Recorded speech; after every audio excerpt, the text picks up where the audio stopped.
une personne qui vous défend au quotidien par tous les moyens.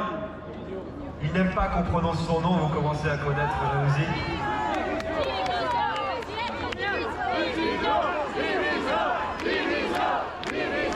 Il s'agit de Fabrice Division.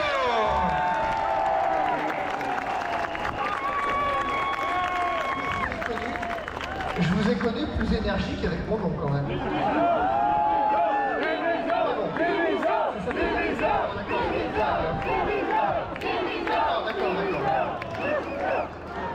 Pardon, c'était une blague en fait. Alors, je suis venu vous dire plusieurs choses aujourd'hui. La première, c'est que on est un an après. Un an après l'enfer. Un an après le début de l'enfer. L'enfer pour le personnel soignant, entre autres, mais tout le personnel soumis à obligation vaccinale.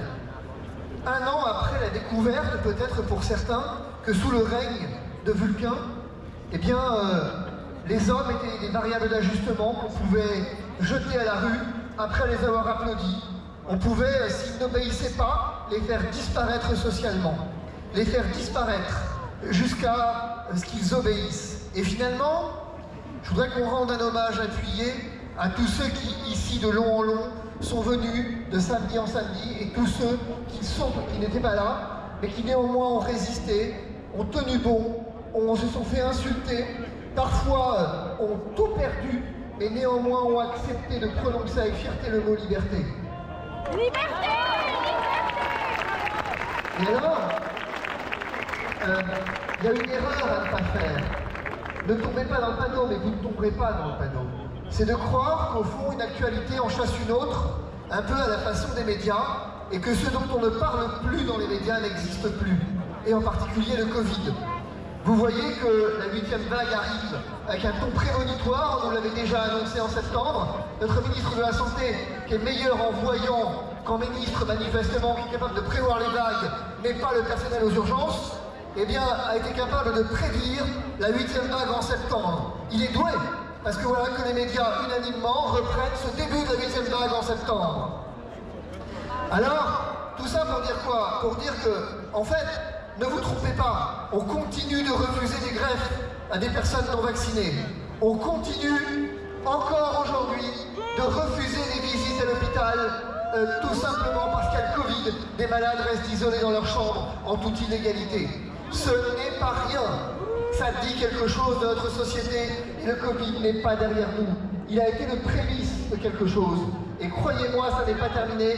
La guerre n'est finalement que le prolongement. Alors je comprends qu'Emmanuel Macron veuille pas trop qu'on s'intéresse à son bilan sur le Covid et préfère le chasser en faisant une guerre. Quoi de mieux qu'une guerre finalement pour détourner l'attention? Et comme manifestement ça marche pas non plus, eh bien, Olive l'a dit tout à l'heure, fondamentalement, plutôt que de faire vivre les gens dans la dignité, voilà maintenant qu'ils préfèrent les faire mourir dans la dignité. À défaut d'avoir été capable de faire vivre les gens dignement, ils se précipitent sur une loi sur l'aide active à mourir, sans comprendre que les gens ne veulent pas être aidés à mourir, mais être aidés à vivre. Alors, vous l'avez vu, ce Covid n'est pas derrière nous, je vous l'ai dit, et je termine là-dessus, en vous disant que ce qui a été attaqué au long de cette année folle, de ces 2 années folles, et au long, finalement même au jour le jour, c'est la liberté.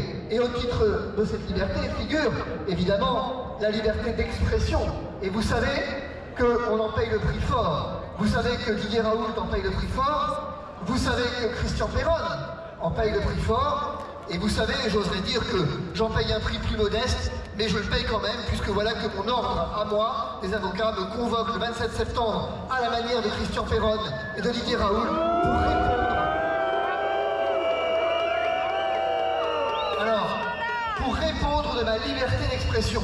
Voilà que, avocat, je dois répondre de l'usage de ma liberté, car paraît-il, eh bien j'ai fait un usage impétueux de ma liberté et que je viens porter atteinte à l'image de la profession. Laissez-moi vous dire que je les plains parce que ça va durer 6 ou 7 heures et que franchement j'aimerais pas être à leur place.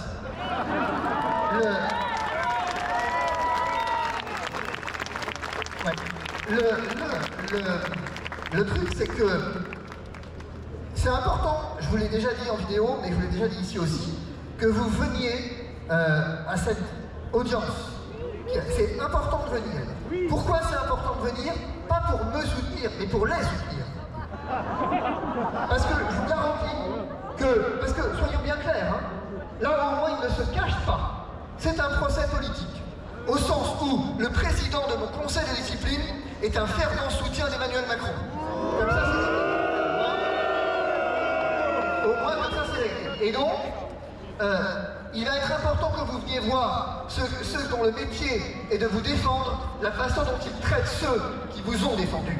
Parce qu'à moi, mais il y en a d'autres. Et vous verrez effectivement la façon dont ces gens, eh bien, traitent la liberté. Et c'est important d'être là pour la raison suivante, c'est que si vous êtes là, je vous garantis qu'ils oseront à moitié faire les choses. Je veux que ils veulent que le procès soit privé, je veux qu'il soit public. Ouais. Ils veulent que nous soyons, on nous l'a dit, on est entre nous. Non, on n'est pas entre nous.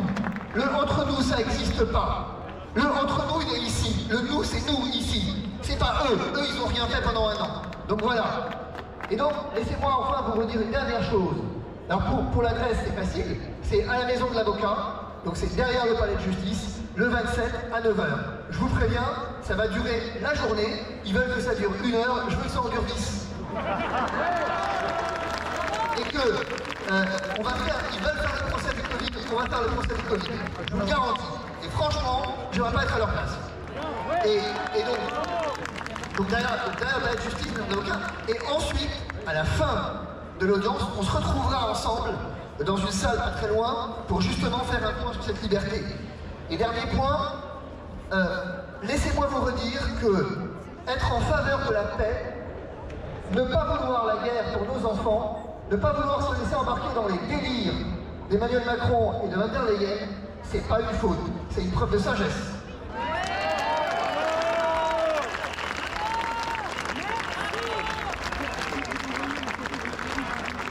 Merci.